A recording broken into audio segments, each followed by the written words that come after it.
கர்த்தருடைய பரிசுத்த நாமத்துக்கு ஸ்தோத்திரம். நாம் செய்திக்கு போவதற்கு முன்பாக ஒரு பாடலை பாடி நாம் செய்திக்குள் கடந்து போகலாம். பாவங்கள் போக்கவே சாபங்கள் நீக்கவே பூலோகம் வந்தாரையா, அந்த பாடலை நாம் பாடலாம். பாவங்கள் போக்கவே சாபங்கள் நீக்கவே பூலோகம் வந்தாரையா, மனிதனை மீட்கவே பரலோகம் சேர்க்கவே சிலுவாயை சுமந்தாரையா. பாவங்கள் போக்கவே சாபங்கள் நீக்கவே பூலோகம் வந்தாரையா, மனிதனை மீட்கவே பரலோகம் சேர்க்கவே சிலுவாய் சுமந்தாரையா. கண்ணீரை துடைத்தாரையா, சந்தோஷம் தந்தாரையா. கண்ணீரை துடைத்தாரையா, சந்தோஷம் தந்தாரையா. எந்தன் இயேசுவே, எந்தன் இயேசுவே, எந்தன் இயேசுவே, எந்தன் இயேசுவே. தங்கத்தை கேட்கவில்லை, வைரத்தை கேட்கவில்லை, உள்ளத்தை கேட்டாரையா.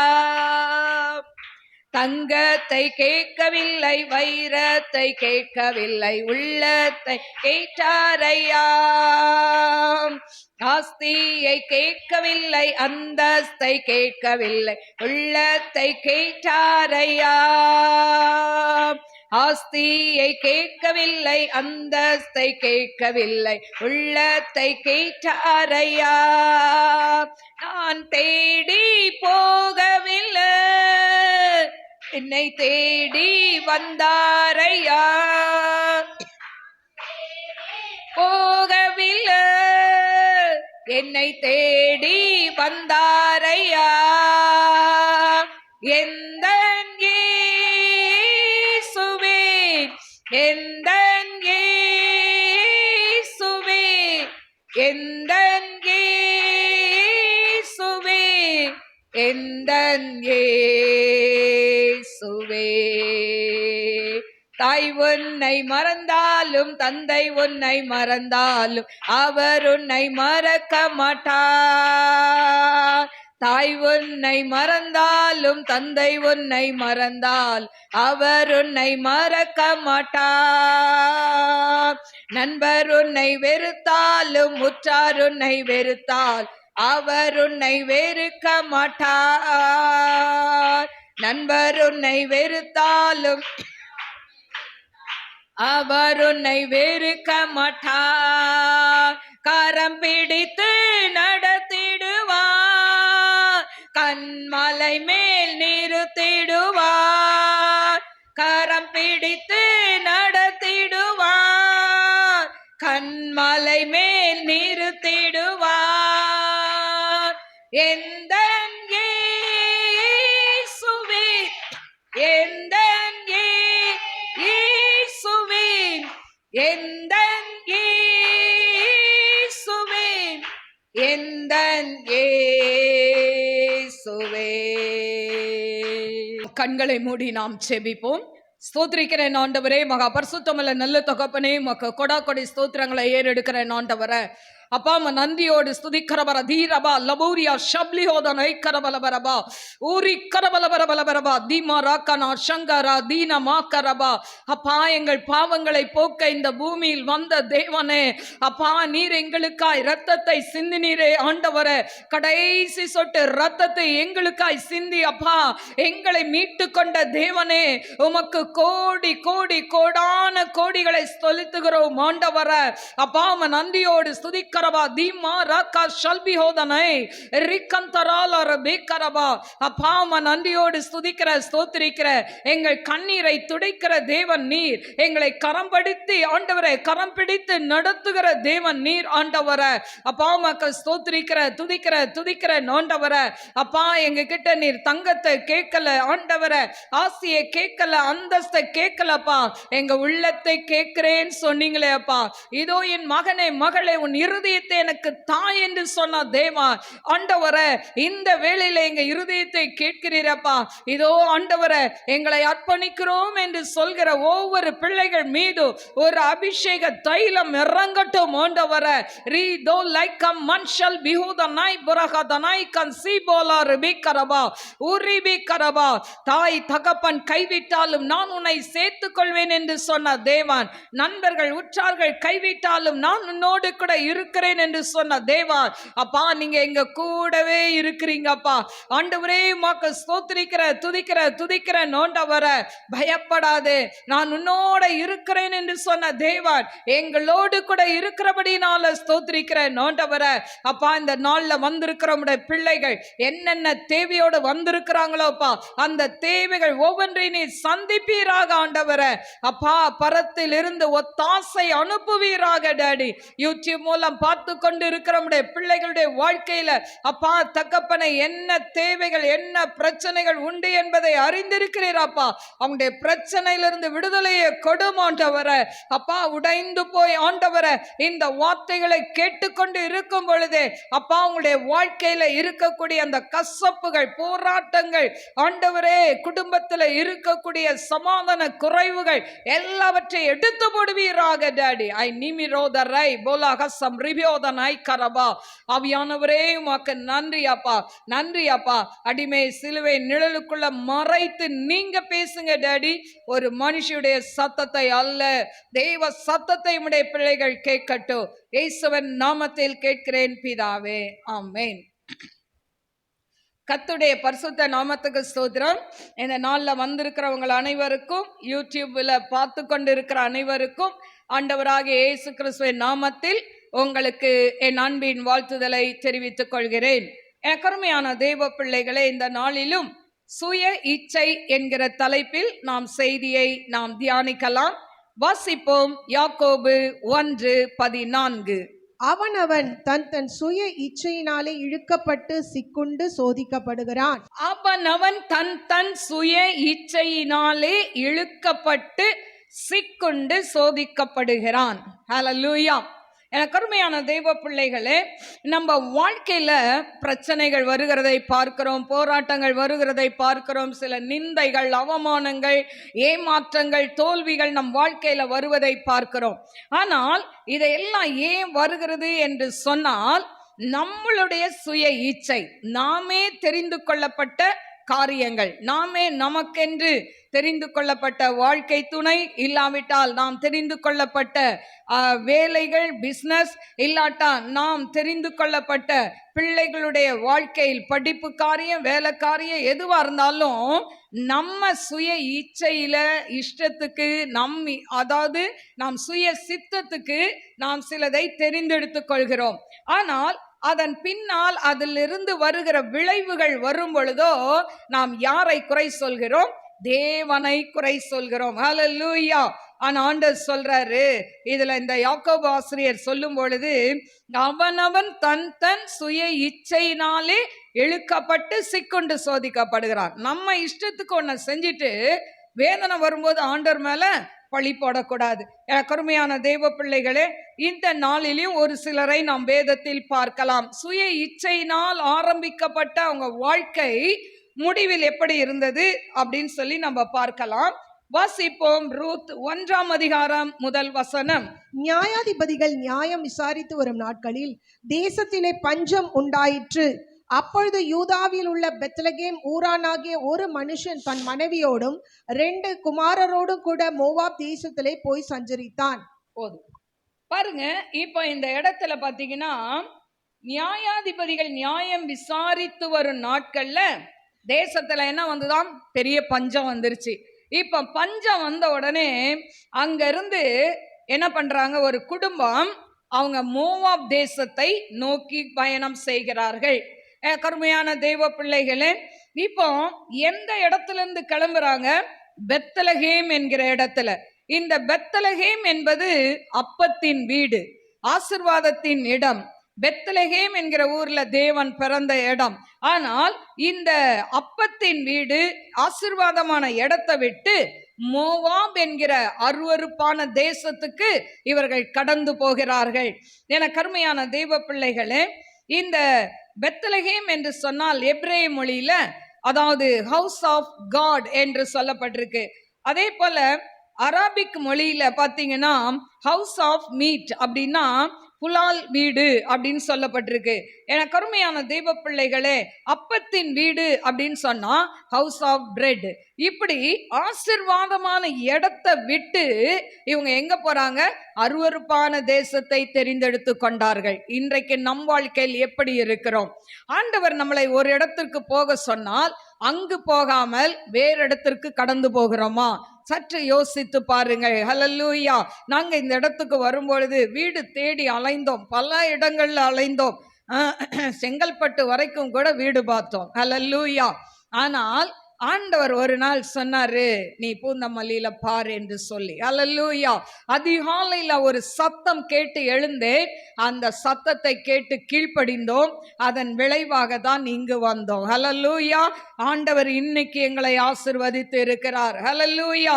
காரணம், ஒருவேளை நாங்க இந்த இடம் நல்லா இல்லையேன்னு சொல்லி வெளியே போயிருந்தா ஆண்டவர் எங்களுக்கு வைத்திருக்கிற ஆசீர்வாதத்தை பெற்றிருக்க முடியாது. ஹல்லேலூயா. அப்போ நம்மளுடைய இச்சையின்படி சிலதை தெரிந்து கொள்ளக்கூடாது. நம் இச்சையின்படி அல்ல, நம்மளுடைய சுய விருப்பத்தின்படி அல்ல. நம் வாழ்க்கையில நாம் எடுக்கிற ஒவ்வொரு காரியமும் ஆண்டவருடைய சித்தத்தை கேட்கணும். ஹல்லேலூயா. ஆண்டவரே, நான் இந்த இடத்துக்கு போகலாமா? இந்த பிசினஸ் பண்ணலாமா? என் பிள்ளைக்கு இந்த திருமணம் செய்யலாமா? என் பிள்ளைகளை இதை படிக்க வைக்கலாமா? தேவ சமூகத்துல நாம் கேட்கும் பொழுது தேவன் அவர் பேசுகிறவராய் இருக்கிறார். ஹல்லேலூயா. ஆண்டவர் வசனத்தை கொண்டு பேசுவார், நம் இருதயத்தின் உள் ஆழத்தில் இருந்து பேசுவார், பிரசங்கத்தின் மூலம் பேசுவார், தீர்க்க தரிசனங்களின் மூலம் பேசுவார். அவர் பேசுகிற தெய்வம். அப்போ தேவ சித்தத்தை கேட்டு நாம் நடக்கும் பொழுது நம் வாழ்க்கையில பிரச்சனைகள், போராட்டங்களை நாம் தகர்க்க முடியும். என கருமையான தெய்வ பிள்ளைகளே, இவங்க இப்படி சுய இச்சையின்படி ஒரு இடத்தை விட்டு, ஆசீர்வாதமான இடத்தை விட்டு அருவருப்பான தேசத்துக்கு வராங்க. வந்ததுனால இவங்க இழந்தது என்ன? ரூத் 1:3. நகோமியின் புருஷனாகிய எலிமெலேக்கு இறந்து போனான். அவளும் அவளுடைய 2 குமாரரும் மாத்திரம் இருந்தார்கள். இவர்கள் இப்ப பாருங்க, நகோமியுடைய புருஷனாகிய எலிமெலேக். எலிமெலேக் இவனுடைய அந்த நகோமியுடைய கணவன் பெயர். இப்ப அங்க போய் என்ன பண்றாங்க? தன் கணவனை இழந்து போகிறார்கள். கருமையான தெய்வ பிள்ளைகளே, அதன் பிறகு அங்க என்ன பண்றாங்க? ஒரு 10 ஆண்டு அந்த இடத்துல தங்கி இருக்கிறாங்க. தங்கி இருந்து தன்னுடைய பிள்ளைகளுக்கு, அதாவது மக்லோன், கிலியோன் 2 பேர் இருக்கிறாங்க பிள்ளைகள். அந்த 2 பையன்களுக்கும் மோவாபில இருந்து பொண்ணு எடுக்கிறார்கள். அல்லேலூயா. மோவாப் என்று சொன்னால் அருவருப்பானது அப்படின்னு நான் சொன்னேன்ல. அப்ப அந்த அருவருப்பான சந்ததியிலிருந்து, ஆண்டவரை அறியாத சந்ததியிலிருந்து, ஆண்டவரை அவர்கள் அதாவது தெய்வங்களை வணங்குகிற அந்த சந்ததியிலிருந்து இவங்க என்ன பண்றாங்க? தன் பிள்ளைகள் 2 பேருக்கும், பையன்களுக்கு பொண்ணு எடுக்கிறார்கள். அப்போ இப்படி பொண்ணு எடுக்கும் பொழுது இவங்க 10 ஆண்டு அங்க வாழ்ந்து கொண்டு இருக்கிறாங்க. ஆனா அதன் முடிவுல என்ன நடக்குது? 5ஆம் வசனம். பின்பு மக்லோன், கிலியோன் என்னும் அவர்கள் இருவரும் இறந்து போனார்கள். அந்த ஸ்திரீ தன் குமாரர் இருவரையும் தன் புருஷனையும் இழந்து தனித்தவளானாள். இப்ப பாருங்க, 5ஆம் வசனத்துல அந்த மக்லோன், கிலியோன் இவங்க 2 பேரும் இறந்து போயிட்டாங்க. இப்போ 3 பேரையும் இழந்து ஒரு 3 விதவைகள் அங்க இருக்கிறதை நாம் பார்க்கிறோம். இப்படிப்பட்ட நேரத்துல இந்த நகோமிக்கு என்ன வந்துதான்? ஒரு செய்தி வருது, பெத்லகேமில் பஞ்சம் தீர்ந்தது என்று சொல்லி. உடனே இந்த அம்மா பாக்குறாங்க, இங்க வந்து எல்லாத்தையும் இழந்துட்டோம், சரி நம்ம எங்க போலாம், பெத்லகேமுக்கே போலாம் அப்படின்னு ஒரு முடிவு எடுத்து தன்னுடைய மருமக்களை கூப்பிட்டு சொல்றாங்க, நான் பெத்லகேம் போறேமா, நீங்க என்ன பண்ணுங்க, உங்க தேசத்துக்கு போங்க, உங்க அம்மா வீட்டுக்கு போங்க அப்படின்னு சொல்லும் பொழுது 2 பேரும் அழுகுறாங்க. ஆனா இவங்க சமாதானம் பண்ணி, நீ உங்க வீட்டுக்கு போ, எனக்கு பிள்ளை இல்ல, இதுக்கு பிறகு நான் பிள்ளை பெத்து கொடுக்கணும்னா நீங்களாம் உங்க வயசுலாம் ஏறி போயிரும், முடியாத ஒரு காரியம், அதனால என்ன பண்ணுங்க, உங்க தேசத்துக்கு போய் உங்க அம்மாவா அப்பா கிட்ட இருந்து நீங்க வேற திருமணம் செய்து கொள்ளுங்கள் என்று சொல்லி இந்த மாமியாரான நகோமி சொல்றாங்க. அப்போ மூத்த மருமகள் ஒர்பால் இவ என்ன பண்றா, தன் மாமியை முத்தமிட்டு சரின்னு அவ விடை பெற்று கொண்டு போய் விடுகிறாள் மோவாப் தேசத்துக்கு.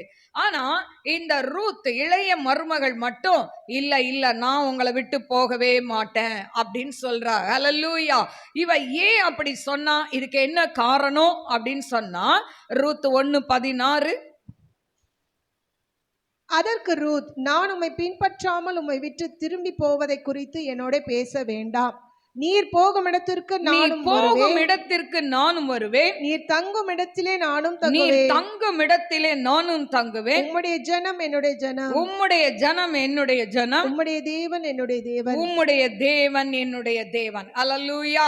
எனக்கு அருமையான தேவ பிள்ளைகளே, பாருங்க இந்த ரூத்துக்கு எவ்வளவு ஒரு நல்ல மனது இல்ல. ஆனா இவ தன் மாமியாரோட போனா ஏதாவது கிடைக்கும் அப்படின்னு சொல்லி போகல. இவ போனதுக்கு ஒரே காரணம், உம்முடைய தேவன் என்னுடைய தேவன். அல்லேலூயா.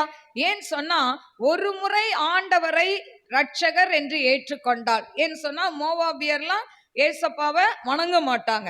அப்போ மோவாப் தேசத்துல இருந்து வந்து இவங்க ஆராதிக்கிற தேவன் எப்படிப்பட்டவர் என்பதை அவள் அறிந்து கொண்டபடியினால, மறுபடியும் நான் அந்த விக்கிரக ஆராதனைக்கு போக மாட்டேன் என்று பிடிவாதமாய் தன் மாமியாரோடு கூட அவள் புறப்பட்டு வருகிறாள். உங்க ஜனம் தான் ஏன் ஜனம். இன்னைக்கு நம்ம சொல்லுவோமா, பெண்களாகிய நாம் சொல்லுவோமா, என்னைக்குமே அம்மா வீட்டை விட்டு கொடுக்கவே மாட்டோம். அவங்க நல்லா வச்சிருந்தாலும் வைக்காட்டாலும் என்ன பண்ணுவோம், கணவன் இடத்துல என்ன சொல்லுவோம், நம்ம அதாவது பெண்கள் விட்டே கொடுக்க மாட்டோம், எங்க அம்மா தான் அப்படின்னு சொல்லுவோம். ஆனா இவ சொல்றா, உங்க ஜனம் என் ஜனம். அல்லேலூயா. ஏன் சொன்னா, திருமணம் ஆகி வந்த உடனே அந்த அந்த புகுந்த வீட்டுல, கணவன் வீட்டுல இருக்கிறவங்க தான், அவங்க தான் என் ஜனமாய் பார்க்க வேண்டும். அப்படி யாரெல்லாம் பார்க்குறீங்களோ அவங்க குடும்பம் ஆசீர்வாதமாய் இருக்கும். ஹல்லேலூயா.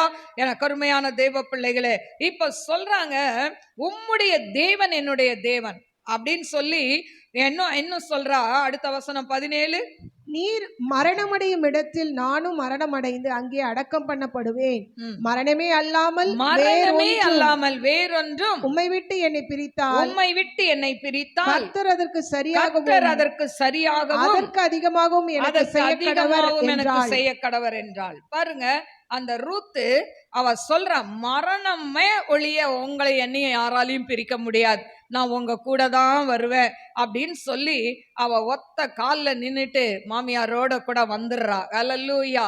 பாருங்க, அந்த தேசம் தெரியாது, பெத்லகேம் வேற தேசம், அங்க இருக்கிற ஜனங்கள் வேற மாதிரி இருப்பாங்க. அப்போ வேற நாட்டை சேர்ந்த அந்த மோவாப் தேசத்தை சேர்ந்தவள் இப்போ அந்த ஊர் பேர் தெரியாத பெத்லகேமுக்கு அவள் ஆண்டவரை நம்பி கடந்து வருகிறாள்.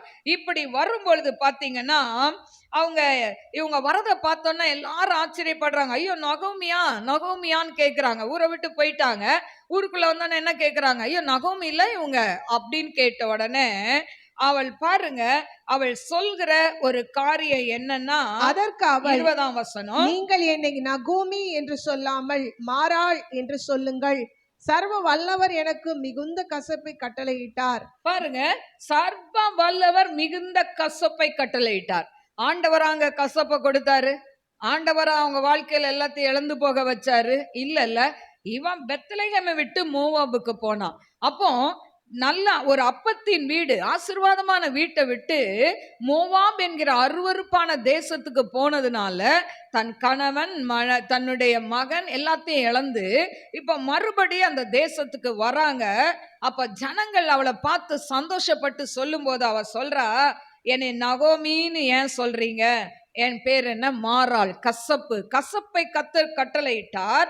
21ஆம் வசனம், நான் நிறை உள்ளவளாய் போனேன், நான் நிறை உள்ளவளாய் போனேன், கர்த்தர் என்னை வெறுமையாய் திரும்பி வர பண்ணினார். வெறுமையாய் திரும்பி வர பண்ணினார். கர்த்தர் என்னை சிறுமைப்படுத்தி, கர்த்தர் என்னை சிறுமைப்படுத்தி, சர்வ வல்லவர் என்னை சர்வ வல்லவர் என்னை கிளேசப்படுத்தி கிளேசப்படுத்தி இருக்கையில் நீங்கள் என்னை நகோமி என்பானேன் என்றார். என்னை நகோமி என்பானேன் என்றாள். ஹல்லேலூயா. பாருங்க, அப்படியே பழியெல்லாம் யார் மேல போட்டுட்டா? ஆண்டவர் மேல. ஹல்லேலூயா. அவர் என்னை வெறுமையாக்கிட்டாரு, என்னை சிறுமப்படுத்தினாரு, என்னை கிளேசப்படுத்தினாரு.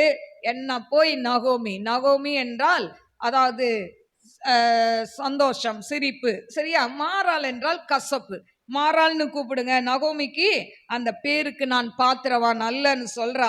ஆனா எனக்கு அருமையான தேவ பிள்ளைகளே, நம் வாழ்க்கையில வருகிற அதாவது சில காரியங்கள், இழந்து போகிற காரியங்களுக்கு தேவன் மேல நம்ம பழி சொல்லக்கூடாது. ஆனா இந்த நகோமி என்ன பண்றா? தேவன் மேல பழி சொல்றா, அவரை குறை சொல்றா. அவர் தான் என்னை இப்படி பண்ணிட்டாரு, எல்லாத்தையும் நான் இழந்து போயிட்டேன், எனக்கு ஒண்ணுமே இல்லை அப்படின்லாம் சொல்லி குறை சொல்றா. ஆனா ரூத் அப்படி இல்லை. தேவனை நம்பி அந்த பெத்லெகேமுக்கு வருகிறாள். ஹல்லேலூயா.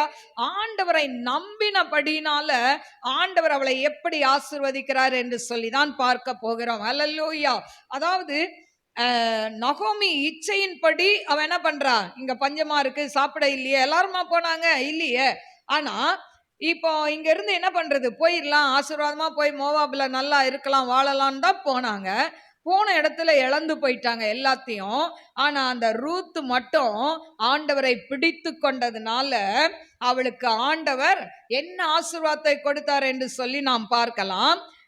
இப்போ ரூத் பாருங்க, அவகிட்ட சில நல்ல குணங்கள் இருந்தது. ரூத் 2:10, அப்பொழுது அவள் தரையிலே முகங்குப்புற விழுந்து வணங்கி, நான் அந்நிய தேசத்தாலாய் இருக்க நீர் என்னை விசாரிக்கும்படி எனக்கு எதனாலே உம்முடைய கண்களில் தயை கிடைத்தது என்றாள். இப்ப பாருங்க, அங்க அதாவது ஒரு அந்நிய தேசத்துக்கு போகிறா.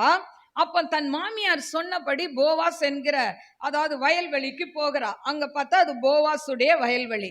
அப்போ அங்க போய் கதிர் பொறுக்கும் போது அந்த போவாஸ் சொல்றாரு, புதுசா ஒரு ஆள் வந்தோன்னே, ஏன்னா அந்த காலத்துல அந்த கதிர்கள் அறுத்து சேர்க்கும் போது வயல்வெளியில சிந்த விடுவாங்களாம். ஏன்னா அந்த சிந்துறத சிலர் எடுத்து வச்சு அவங்க சாப்பாட்டுக்கு செலவு பண்ணுவாங்க.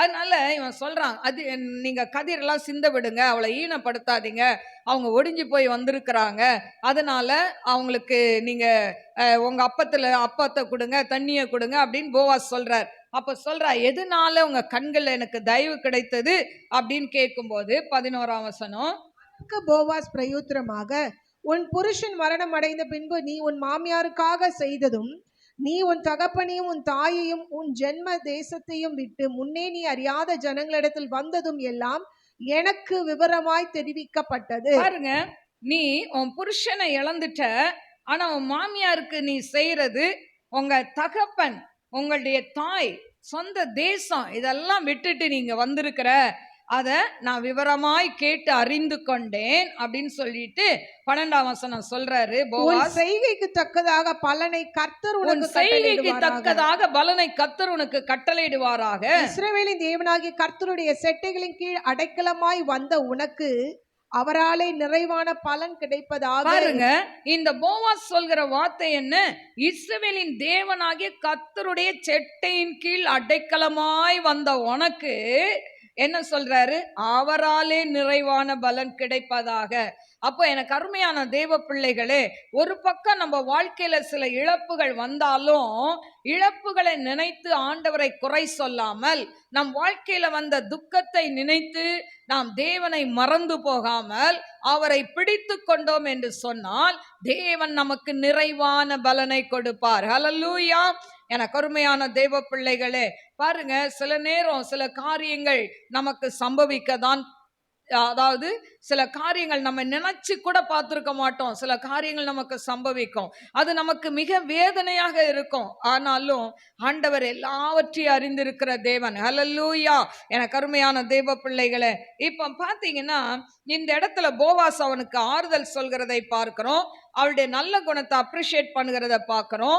அடுத்தது ரூத் 4:6-8 பாத்தீங்கன்னா அவன் சொல்றான், ஒரு சுதந்திரவாளி. இப்ப அவங்க மாமியார் சொல்றார், அவன் நமக்கு சுதந்திரவாளி, தூரத்து சுதந்திரவாளி அப்படின்னு சொல்லி அவன் எல்லாத்தையும் செய்வான் அப்படின்னு சொன்ன உடனே அவன் பாத்தீங்கன்னா இந்த ஒரு நாள் இவன் படுத்து தூங்கும் பொழுது மாமியார் சொல்படி கேட்டு அங்க போய் போவாச சந்திக்கும் பொழுது அவன் சொல்றான், நீ வாலிபர் பின்னால போகாம பணக்காரன் பின்னால போகாம நீ இங்க வந்தது குறிச்சு நான் என்ன பண்றேன், சந்தோஷப்படுறேன். அதனால ஆண்டவர் நிச்சயமாய் உனக்கு நல்ல ஆசீர்வாதத்தை கொடுப்பாருன்னு சொல்லிட்டு நான் உனக்கு தூரத்து சுதந்திரவாளி, இன்னும் ஒரு சுதந்திரவாளி இருக்கிறான், அவனை கேட்கலாம், விசாரிச்சு அவன் அந்த உங்க காரியத்தை எடுத்துக்கொள்ளாட்டா நான் உன்னை திருமணம் செய்து கொள்கிறேன் என்று சொல்லி அவன் சொல்கிறதை பார்க்கிறோம்.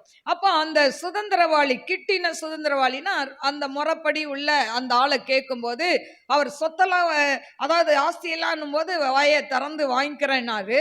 ஆனா இவளையும் ஏற்றுக்கொள்ள வேண்டும் அப்படின்னு சொல்லும்போது வேணாம் நீயே வச்சுக்கோன்னு சொல்லி அந்த காலத்துல ஒரு முறை இருந்தது, செருப்பை கழட்டி கையில கொடுத்துருவாங்க. இவங்க போட்டிருக்க செருப்பை கழட்டி அப்படி கொடுத்துட்டு நான்லாம் இதுக்கு வரல, நீயே கல்யாணம் பண்ணிக்கோன்னு போயிட்டான்.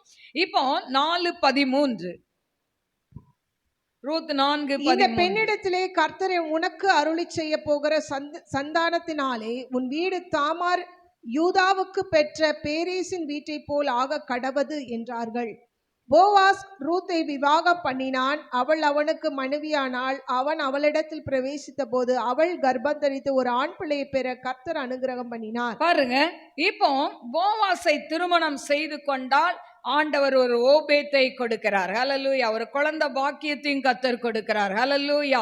வாழ்க்கையே இழந்து போச்சு, வாழ்க்கையே அவ்வளவுதான் முடிஞ்சு போச்சுன்னு நினைச்ச ரூத்துடைய வாழ்க்கையில அவள் கர்த்தரை நம்பி அவள் மோவாப் தேசத்துக்கு போகாமல் தன் மாமியாருடைய ஊராகிய பெத்லெகேமுக்கு வந்தபடியினால், ஆண்டவரை சொந்த இரட்சகராய் ஏற்றுக்கொண்டபடியினால், அவருக்கு கீழ்ப்படிந்தபடியினால் அவளுடைய குடும்ப அல்லங்கத்தை கர்த்தர் கட்டுகிறதை நாம் பார்க்கிறோம். ஹல்லேலூயா.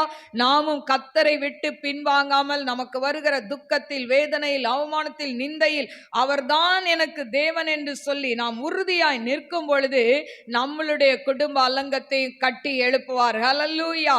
பாருங்க, இப்போ அதாவது வாரிசே இருக்கக்கூடாது. இப்போ வாரிசு இருக்குமா, அவ பேர் கூட எதுவுமே இருக்காது. ஆனா அந்த நிலைமையில ஆண்டவர் ஒரு திருமணத்தை செய்து கொடுத்து ஒரு குழந்தையும் கொடுத்து, அந்த ஓபேத்து தான் தாவீதினுடைய தாத்தா. ஹல்லேலூயா. தாவீதுடைய தகப்பன் ஈசாய், யாரு? ஓபேத் தாத்தா. எனக்கு அருமையான தேவ பிள்ளைகளை, இந்த சந்ததியில தான் நம்முடைய ஆண்டவராக இயேசு கிறிஸ்து தாவீதுடைய வம்சத்தில் வந்தவர். பாருங்க, இவ பேரே இருக்கக்கூடாதுன்னு நினைச்ச பிசாசு சதி பண்ணினாலும் மத்தேயு 1:5 பாருங்க, சல்மோன் போவாசை ராகாவினிடத்தில் பெற்றான், போவாஸ் ஓபேத்தை ரூத்தினிடத்தில் பெற்றான். போவாஸ் ஓபேத்தை ரூத்தினிடத்தில் பெற்றான். பாருங்க, ரூத்துடைய பெயர் கூட ஆண்டவருடைய வம்ச வரலாறு பட்டியல்ல இடம் பெற்றிருக்கிறதை பார்க்கிறோம். ஹல்லேலூயா. இன்றைக்கு நீங்க என்ன துக்கத்தின் வழியாய், பிரச்சனையின் வழியாய், நிந்தையின் வழியாய், அவமானத்தின் வழியாய் கடந்து போனாலும் ஆண்டவரை உறுதியாய் பற்றி கொண்டால் இந்த ரூத்துக்கு கிடைத்தது போல ஆண்டவர் நம்முடைய வாழ்க்கையிலும் பெரிய காரியங்களை செய்வார். ஹல்லேலூயா. என கருமையான தேவ பிள்ளைகளே, அதனால சுய இச்சையின்படி நம் வாழ்க்கையில் எதையும் தீர்மானிக்காமல் தேவ சித்தத்துக்கு நம்மளை அர்ப்பணிக்கும் பொழுது தேவன் நம் குடும்பத்தை எடுத்து கட்ட வல்லவராய் இருக்கிறார். ஹல்லேலூயா. அப்ப தேவ ஆசீர்வாதம் எப்ப கிடைக்கும்னா அவர் சித்தத்தின்படி, தேவ சித்தத்தின்படி நடந்தால் தேவ ஆசீர்வாதம் கிடைக்கும். ஹல்லேலூயா.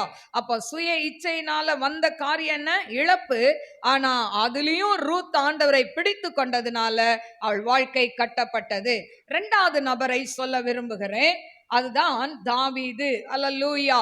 2 சாமுவேல் 11ஆம் அதிகாரம், 2 தான் வாசி. 2 சாமுவேல் 11ஆம் அதிகாரம் 2-3. ஒரு நாள் சாயங்காலத்தில் தாவீது தன் படுக்கையிலிருந்து எழுந்து அரண்மனை உப்பரிகையின் மேல் உலாத்தி கொண்டிருக்கும் போது ஸ்நானம் பண்ணுகிற ஒரு ஸ்திரீயை உப்பரிகையின் மேலிருந்து கண்டான். அந்த ஸ்திரீ வெகு சௌந்தரியம் உள்ளவளாய் இருந்தாள், சௌந்தரியவதியாய் இருந்தாள். அப்பொழுது தாவீது அந்த ஸ்திரீ யார் என்று விசாரிக்க ஆள் அனுப்பினான். அவள் எலியாமின் குமாரத்தியும் ஏத்தியனான உரியாவின் மனைவியுமாகிய பத்சேபாள் என்றார்கள். ஹல்லேலூயா. எனக்கு அருமையான தேவ பிள்ளைகளே, இந்த இடத்துல பாத்தீங்கன்னா தாவீதை குறித்து சொல்லப்பட்டிருக்கிறதை நாம் பார்க்கிறோம்.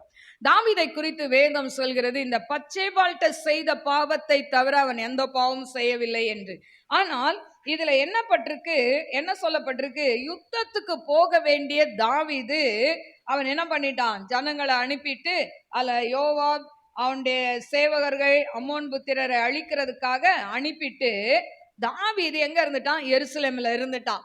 ஆனா எருசலேம்ல இருந்து அவன் என்ன பண்றான், சாயங்காலத்துல தன் படுக்கையில் எழுந்து அரண்மனை உப்பரிகையின் மேல் உலாத்தி கொண்டிருக்கும் பொழுது, அல்லேலூயா, முதல் செய்த தவறு அவன் எங்க போயிருக்கணும், யுத்தத்துக்கு போயிருக்கணும். ஆனா யுத்தத்துக்கு அவன் அதாவது படைத்தலைவன் சேவர்களை எல்லாம் அனுப்பிட்டு பொறுப்பற்று போய் வீட்டுல உட்கார்றான். வீட்டுல இருந்தவன் தூங்கி எழுந்து அப்படியே மாடியில போய், உப்பரகைனா மாடியில போய் உலாவிறான். அந்த உலாவி பார்க்கும் பொழுது ஒருத்தி குளித்து கொண்டு இருக்கிறதை பார்க்கிறான். அந்த கண்ணின் இச்சையில விழுகிறான். அந்த பச்சைபால் யார் என்று தெரியாது. அவனை விசாரிக்க அனுப்புகிறான். அப்போ விசாரிக்கும் பொழுது இவள் உரியாவின் மனைவி என்று சொல்கிறார்கள். அல்லேலூயா. பாருங்க, ராஜா எந்த பெண்ணை அடையணும்னு நினைச்சாலும் அந்த காலத்துல அதுக்கு தடுக்கவே முடியாது. இப்போ அவளை அழைத்து வந்து அவளோடு தவறான முறையில அவன் என்ன பண்றான், உறவாடும் பொழுது அவள் கர்ப்பவதி ஆகிறாள். இந்த செய்தியை கேட்ட உடனே இந்த தாவீது என்ன பண்றான், உரியாவை யுத்தத்திலிருந்து வர சொல்றான். ஏன் சொன்னா, எங்க நம்ம மேல இந்த பழி விழுந்துருமோன்னு சொல்லி அவன் என்ன பண்றான், உரியாவை அழைக்கிறான். உரியாவை வீட்டுக்கு போக சொல்கிறான். வெகுமதிகளை கொடுக்கிறான். எதை கொடுத்தாலும் அவன் அங்கிருந்து வந்தவன் அரண்மனை வாசல் அண்டையிலேயே படுத்து கொண்டான். அதாவது வேலைக்காரர்களோடு படுத்து கொண்டான். ராஜா எவ்வளவு சொல்லியும் நீ வீட்டுக்கு போன்னு சொன்னான், போகவே இல்லை. அப்போ எனக்கு அருமையான தெய்வ பிள்ளைகள், அப்படி உண்மையான ஒரு உரியா, அதாவது அந்த உரியாவை பார்த்தீங்கன்னா அவன் கபடமற்ற ஒரு புறாவை போல இருந்திருப்பான்ல, அவனுடைய வேலைக்காரன் தான். எஜமான் சொல்றதை கேட்கிற நல்ல ஒரு வேலைக்காரனா இருந்த உரியா கிட்டேயே லெட்டர் எழுதி இவனை சண்டையில மும்முரமா சண்டை நடக்கும்போது அந்த இடத்துல நிறுத்தி இவனை கொலை செய்திருங்க. அல்லேலூயா. பாருங்க எவ்வளவு ஒரு துணிகரம் அல்ல தாவீதுக்கு. அதுதான் யாத்ராம் 20:7 பிறனுடைய மனைவியை இச்சியாது இருப்பாயாகன்னு இருக்கு. அப்ப உரியாவின் மனைவியை இவன் எடுத்துக்கொண்டது தவறு. யாத்ராகமம் 20:17 பிறனுடைய வீட்டை இச்சியாது இருப்பாயாக, பிறனுடைய மனைவியையும் அவனுடைய வேலைக்காரனையும் அவனுடைய வேலைக்காரரையும் அவனுடைய எருதையும் அவனுடைய கழுதையும் பின்னும் பிறனுக்குள்ள யாதொன்றையும் இச்சியாது இருப்பாயாக. அப்போ மற்றவங்களத இச்சையாது இருப்பாயாகன்னு இருக்கு. இப்போ இவன் என்ன பண்றான், மற்ற ஒருவனுடைய வேலைக்காரனுடைய, அதாவது அவனுடைய சோல்ஜருடைய அந்த மனைவி எடுத்துக்கொண்டான். இது அவன் செய்த தவறுகள். இப்படி எடுத்துக்கொண்டு இப்ப போர் முனையில வைத்து உரியாவையும் க்ளோஸ் பண்ணிட்டான். அப்போ ஒரு பாவத்தை மறைக்க ஒரு பாவம், ஒரு பாவத்தை மறைக்க ஒரு பாவம். பாருங்க எத்தனை பாவம் செய்யறான்ல. ஆனா இப்படிப்பட்ட தாவீது கிட்ட ஆண்டவர் நாத்தான் என்கிற ஒரு தீர்க்கதரிசியை அனுப்புகிறார். இந்த தீர்க்கதரிசி வந்து சொல்கிறார், 2 சாமுவேல் 12:1-6 வரைக்கும் வீட்டுல வாசித்து பாருங்க. இதுல என்ன சொல்லப்பட்டிருக்கு அப்படின்னா, ஒரு ஐஸ்வர்யவான் ஒரு தரித்திரன் இருக்கிறான். தரித்திரன் என்ன பண்ணியிருக்கான், அவனுக்கு ஒரே ஒரு ஆடு தான் இருக்கு. ஆனா ஐஸ்வர்யான் வீட்டுல நிறைய ஆடுகள் இருக்கு. இப்போ அவங்க வீட்டுக்கு ஒரு கெஸ்ட் வரும்போது அந்த ஐஸ்வர்யான் என்ன பண்றான்னா, பணக்காரன் இந்த தரித்திரன் வீட்டுல இருக்க ஒரே ஒரு ஆட்டை பிடிச்சு அதை வெட்டி விருந்து வச்சு கொடுத்து அனுப்பினான் அப்படின்னு சொன்ன உடனே தாவீது ராஜாக்கு கோபம் வருது. யார் அவன் எப்படிப்பட்டவன், அப்படி செஞ்சா தப்பு, அவனை கொலை செய்யணும், அப்படி பண்ணணும், அவன் நாளத்தனையா கொடுக்கணும் எல்லாம் சொல்லி முடிக்கிறான். சொல்லி முடிச்ச உடனே இந்த நாத்தான் சொல்றாரு, நீர்தான் அந்த ஆளு அப்படின்னு சொல்றாரு. அல்லேலூயா. ஏன்னா ராஜா கிட்ட போய் டைரக்டா போய் சொல்லாம ஒரு கதையை சொல்லி அந்த கதையிலிருந்து அவனே அதுக்கு தீர்ப்பு சொல்ல வைத்து அதுக்கப்புறம் சொல்றான், நீதான் அந்த ஆளு. அல்லேலூயா. அப்படி சொல்லிட்டு அவர் சொல்றாரு, உன் ஆண்டவனுடைய வீட்டை உனக்கு கொடுத்து உன் ஆண்டவனுடைய ஸ்திரீகளையும் உன் மடியிலே தந்து இஸ்ரவேல் வம்சத்தையும் யூதா வம்சத்தையும் உனக்கு கையளித்தேன். இது போதாதிருந்தால் இன்னும் உனக்கு வேண்டியதெல்லாம் தருவேன். அப்போ நீ கேட்டதெல்லாம் நான் கொடுத்தேனே இது வரைக்கும் ஆண்டவர் சொல்றாரு. சொல்லிட்டு கர்த்தருடைய பார்வைக்கு பொல்லாப்பான இந்த காரியத்தை செய்து அவருடைய வார்த்தை நீ அசட்டை பண்ணினது என்ன? ஏத்தியனாகிய உரியாவை நீ பட்டயத்தால் மடுவித்து அவன் மனைவியை உனக்கு மனைவியாக எடுத்துக்கொண்டு அவனை அம்மோன் புத்திரரின் பட்டயத்தாலே கொன்று போட்டாய். இப்பொழுதும் நீ என்னை அசட்டை பண்ணி ஏத்தியனாகிய உரியாவின் மனைவியை உனக்கு மனைவியாக எடுத்துக்கொண்டபடியால் பட்டயம் என்றென்றைக்கும் உன் வீட்டை விட்டு விலகாதிருக்கும்னு சொல்றாரு. ஹல்லேலூயா. எனக்கு அருமையான தேவ பிள்ளைகளே, பாருங்க, அந்தரங்கத்துல செய்த அந்த பாவத்தை தேவன் வெளிரங்கமாய் கொண்டு வருகிறார். இன்னைக்கு ஒவ்வொரு மனிதனுடைய அந்தரங்க பாவம் நம்மளை யாருமே பார்க்கலன்னு செய்வாங்க. ஆனா நாள் ஒன்று வரும், ஆண்டவர் அவர்களை வெளிரங்கமாய் கொண்டு வருவார். எத்தனை நாள் மூடி மூடி அதை அப்படியே அவங்க மூடி போட்டு தன் பாவத்தை மறைத்து நல்லவனை போல நடித்தாலும் ஒரு நாள் வரும், அவனுடைய அந்தரங்க பாவங்கள் வெளியே கடந்து வரும். ஹல்லேலூயா. அடுத்தது 11. கர்த்தர் சொல்லுகிறது என்னவென்றால், இதோ நான் உன் வீட்டிலே பொல்லாப்பை உன்மேல் எழும்ப பண்ணி உன் கண்கள் பார்க்க உன் ஸ்திரீகளை எடுத்து உனக்கு அடுத்தவனுக்கு கொடுப்பேன். அவன் இந்த சூரியனுடைய வெளிச்சத்திலே உன் ஸ்திரீகளுடைய சயனிப்பான். பாருங்க, அடுத்து பாருங்க, பயங்கரமான ஒரு சாபம் இது. ஆண்டவர் சொல்றாரு, நீ அந்தரங்கத்துல நீ பாவம் செஞ்ச, ஆனா அதை நான் வெளிரங்கமா கொண்டு வந்து எல்லாரும் பார்க்கும்படியாய் சூரிய வெளிச்சத்துல அந்த பாவத்தை செய்ய வைப்பேன். ஹல்லேலூயா. இவன் அந்தரங்கத்துல செய்த அந்த விபச்சார பாவத்தை அவங்க மகன் என்ன பண்றான்? ராஜாவாகும் போது எல்லாருக்கும் முன்பாக அந்த 10 மறுமனை ஆட்டிகளை, அதாவது அவன் அவங்களோடு கூட அவன் விபச்சார பாவத்தை செய்ததை நாம் வேதத்தில் பார்க்கிறோம். எனக்கு அருமையான தேவ பிள்ளைகளே, இன்னும் ஒரு கொடுமை என்னன்னா, அடுத்து வாசிப்போமா?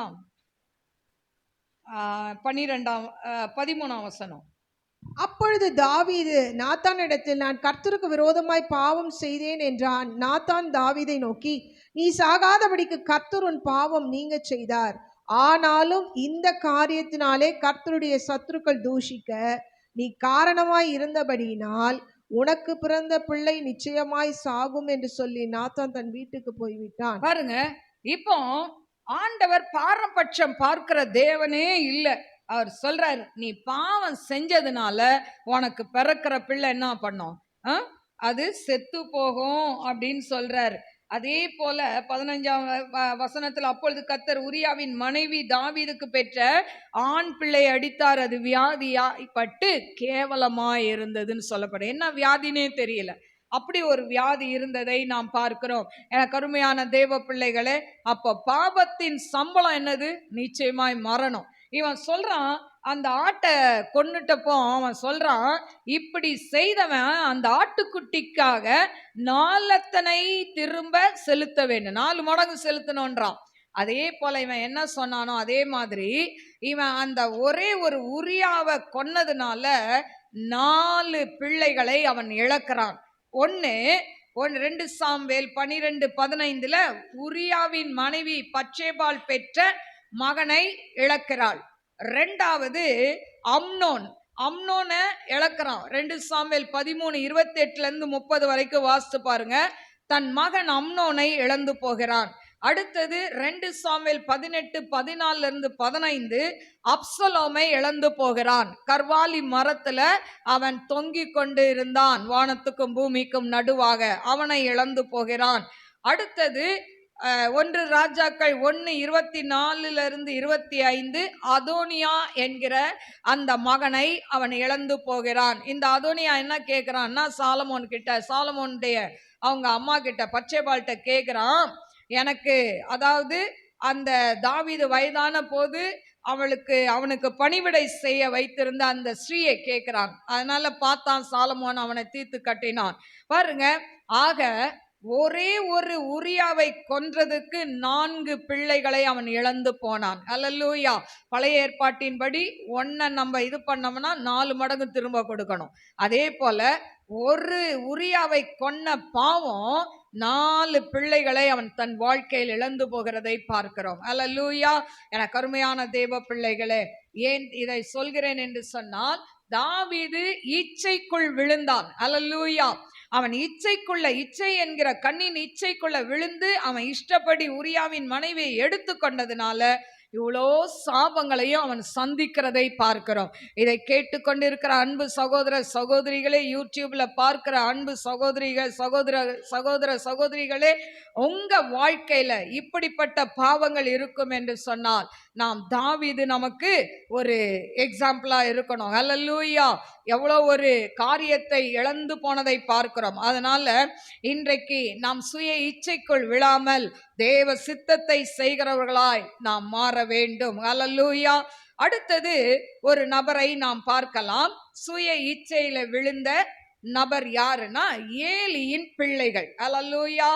1 சாமுவேல் 2ஆம் அதிகாரம் 12ஆம் வசனம்.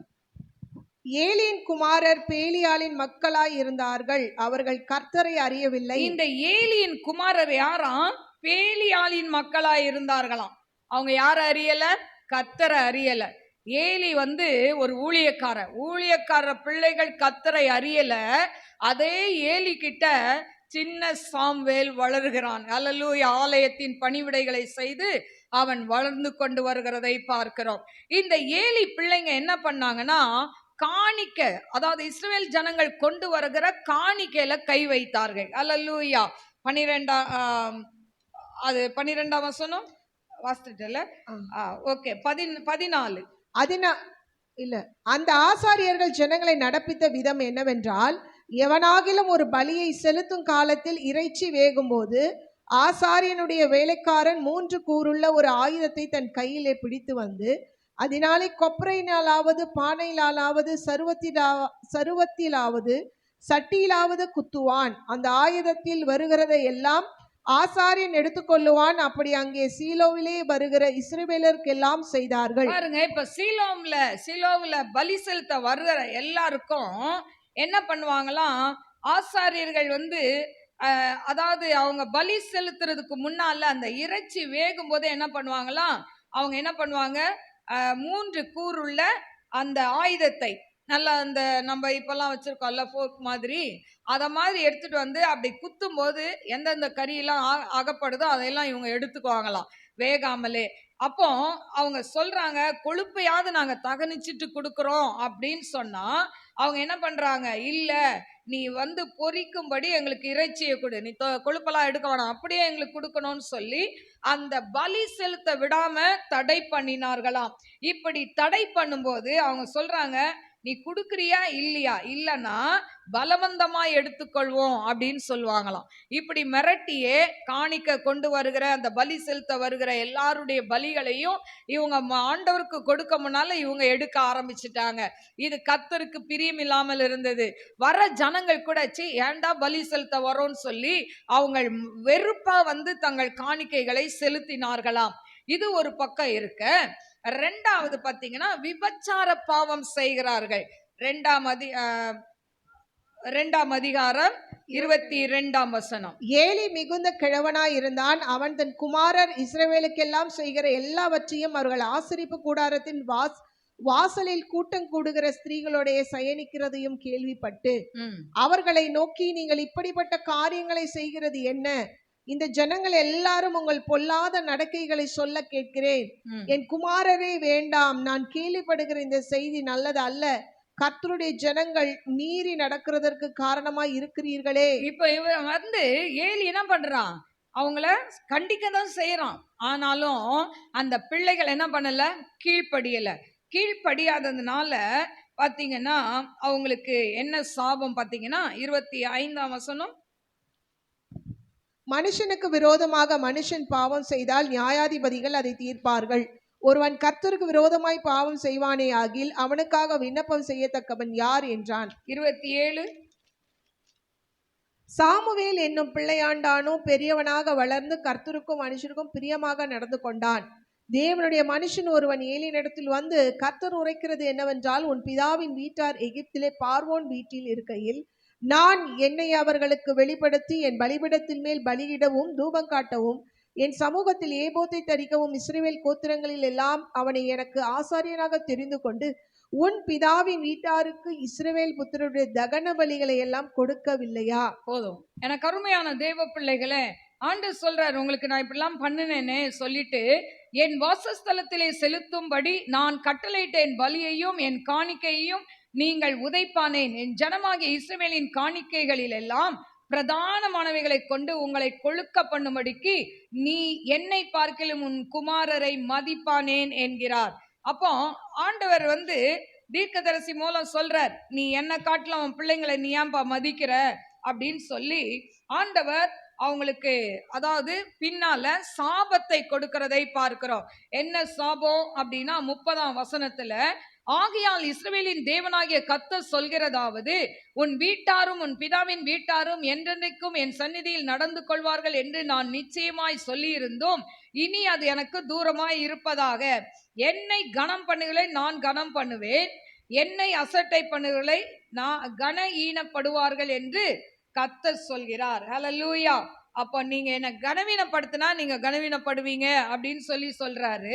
அது மட்டும் இல்ல, 31 உன் வீட்டில் ஒரு கிழவனும் இராதபடிக்கு உன் புயத்தையும் உன் பிதாவின் வீட்டாருடைய புயத்தையும் நான் தரித்து போடும் நாட்கள் வரும்.